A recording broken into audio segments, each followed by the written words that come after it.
le plaisir de vous présenter Nicolas Barre.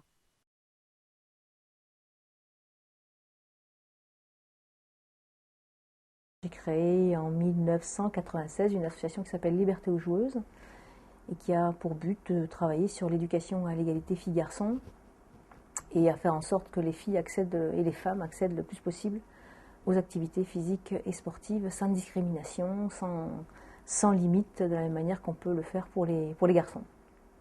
Voilà, j'ai été internationale de foot pendant longtemps, plusieurs fois championne de France, entraîneur de foot. Ma spécialité, c'est donc le football. Et l'idée que moi j'ai eue, c'est de me dire que si on veut gagner sur l'égalité, filles-garçons, hommes-femmes, il faut faire évoluer conjointement, simultanément, en parallèle, les filles et les garçons ensemble. C'est-à-dire que le travail de remise en question, de tentative d'interrompre la reproduction des stéréotypes éducationnels, elle doit se faire en même temps, simultanément, chez les petites filles et chez les petits garçons. Et que donc, la thématique sur laquelle moi je me situe, qu'est le sport, devait donc se dérouler en mixité, qu'elle devait se construire sur la problématique du sport, du corps et de l'espace, et j'y reviendrai après, mais aussi sur le langage, les mots, les représentations par des séquences de verbalisation, et puis aussi un travail tout particulier sur l'espace. Mais j'ai voulu vraiment travailler sur les deux genres simultanément, de façon à ce qu'on puisse dire que sur une même catégorie d'âge, on aura fait traverser à l'une et à l'un les mêmes représentations, les mêmes remises en question de ces représentations, les mêmes concepts, les mêmes outils auront servi à déconstruire ce qui est construit chez les uns et chez les autres pour reconstruire éventuellement autre chose, un autre regard, une autre façon de se vivre ensemble. Le sport, il amène à mettre en jeu le corps. Ah, le corps, vaste débat aussi. Ça aussi, c'est un grand sujet, on pourrait passer des heures dessus. Le corps, pour une petite fille, il doit être juste fonctionnel. On doit se lever, marcher, mais toute petite déjà, le nombre de fois où on nous dit « Attention, tu vas tomber, attention, tu vas te faire mal, non, ne fais pas ça, ne cours pas, tu vas te salir », on est tout le temps en train de limiter notre activité physique, de contraindre notre corps à une mobilité qui est une mobilité résiduelle, une mobilité de fonctionnalité, une mobilité d'utilité.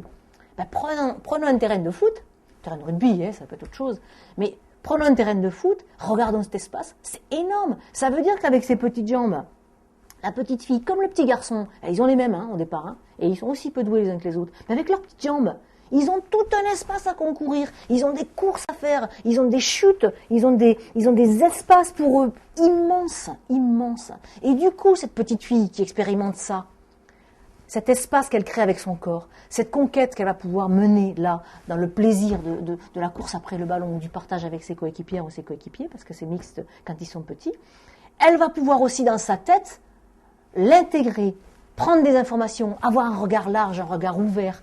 Et ça va donner cette notion de puissance que moi j'ose dire au féminin. Et on arrive à donner aux petites filles, grâce à cette mobilité, grâce à cette capacité à aller à la conquête de l'espace, de la confiance en soi. On arrive à donner de l'ambition, on arrive à donner de la capacité à se dire « je sais faire ça, je peux faire ça ». Et en plus, je suis en confrontation avec soi-disant l'autre genre qui est supposé être plus fort que moi, et en réalité, il n'est pas plus fort que moi. Je suis capable de faire tout ça. Et si je suis capable de faire tout ça quand j'ai 5, 6, 7, 8, 9, et j'en passe jusqu'à l'adolescence et autres, mais quand on est plus grande, il me semble, en tant que femme, eh bien, je crois qu'on n'a plus peur d'aller à la conquête. Je crois qu'on n'a plus peur d'avoir des ambitions. Je crois qu'on n'a plus peur de dire « je veux être président de la République ». Parce qu'à mon avis, on a expérimenté ça dans toutes les dimensions. Ce que les garçons expérimentent depuis toujours. Monter dans les arbres, monter au mur, faire des cascades, prendre le vélo. Tout ça, eux, ils expérimentent tout. Mais nous, non. Mais laissez-nous et laissez les petites filles expérimenter tout ça. Et vous verrez que les femmes seront différentes. Ah, seront-elles moins féminines? Mon Dieu. Seront-elles moins aptes à séduire? Mon Dieu. Mais où est le problème? Est-ce qu'il n'y a pas des tas de femmes aujourd'hui? Il y en a plein derrière moi.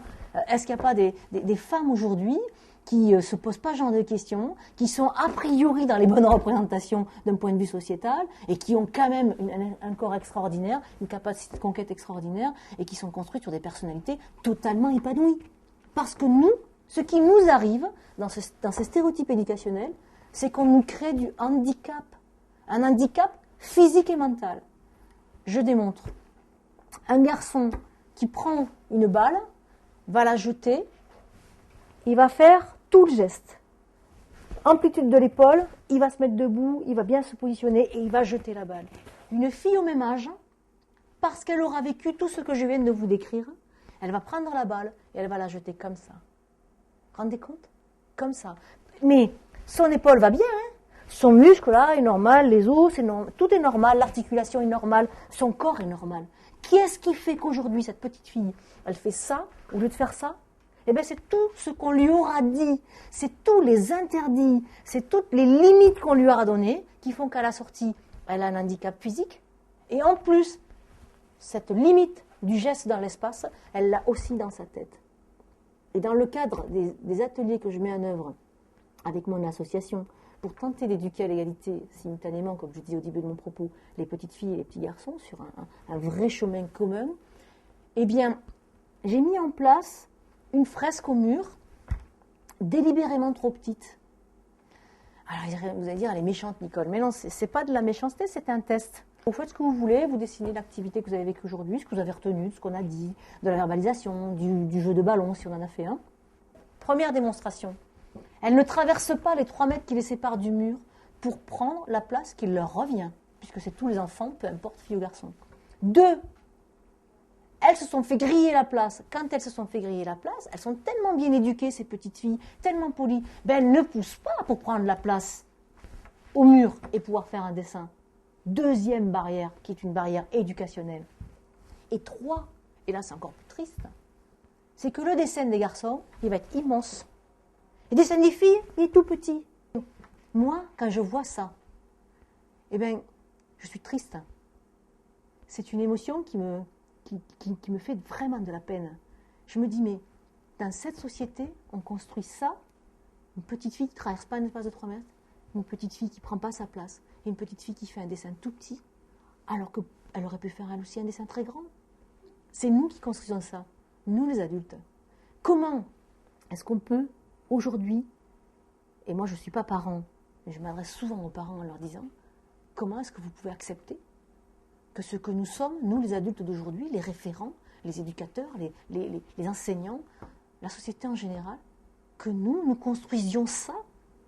Parce que quand elle est née, cette petite fille, quand elle était un petit machin comme ça, elle n'avait pas tout ça dans sa tête. Son corps n'était pas limité. C'est nous qui avons injecté, petit à petit, tranquillement, injonction après injonction, limite après limite, concept après concept, qui avons injecté ce poison de ces stéréotypes éducationnels. Et je prétends que ce poison, il joue tant pour les petites filles que pour les petits garçons aujourd'hui. Et que c'est sur les 2 genres qu'il faut travailler. Parce que moi, cette souffrance-là, j'ai pas envie qu'on la transfère sur les garçons.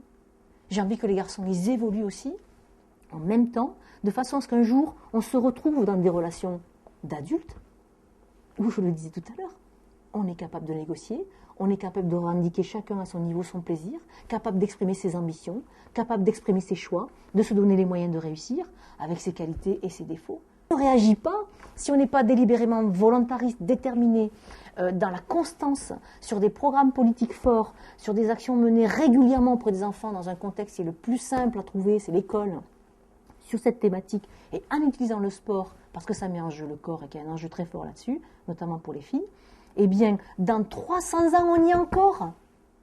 Dans 300 ans, on y est encore. Mais ça ne brise pas le cœur des gens. Ce que je dis quand je dis qu'une petite fille n'ose pas traverser l'espace, qu'elle fait un dessin tout petit. Quand je dis qu'une fille, elle fait ça au lieu de faire ça, moi, ça me brise le cœur.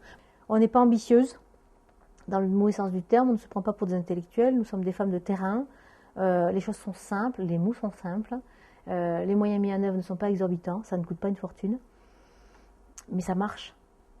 L'occupation de l'espace dans la cour par les petites filles n'est pas le même. Hein. C'est pas du tout la même chose, hein. Avant nous et après nous. Hein. Elles courent déjà. Elles courent, elles prennent de la place, elles revendiquent de jouer, elles sont plus confinées à 1 mètre carré avec leur code à sauter. Et les garçons sont beaucoup moins butés sur l'idée que le foot c'est que pour les garçons, pas pour les filles. Et que quand on a envie de jouer au foot et qu'on est une fille, on est un garçon manqué, que c'est donc pas normal. On travaille aussi sur la problématique de la normalité. Qu'est-ce qui est normal, qu'est-ce qui n'est pas normal. Ça traverse ça aussi en fait. Donc c'est simple, pragmatique, partagé avec l'équipe éducative présente, transmis, légué, sur la durée. Et puis je le répète, quoi, les gosses sont heureux, ils se font plaisir. Comme quoi on peut travailler des choses sérieuses qui sont susceptibles de changer la société. On va dire en 50 ans au lieu de mettre 150 ans. En tout cas, je suis sûre que je ne serai pas là pour voir ce changement, malheureusement. Ou alors, il faudrait vraiment que les choses soient beaucoup plus portées par les instances politiques que par des petites associations comme la mienne, où on n'est que deux. Mais les enfants sont heureux et on peut travailler des choses sérieuses et changer la société en donnant du plaisir, sans se prendre au sérieux.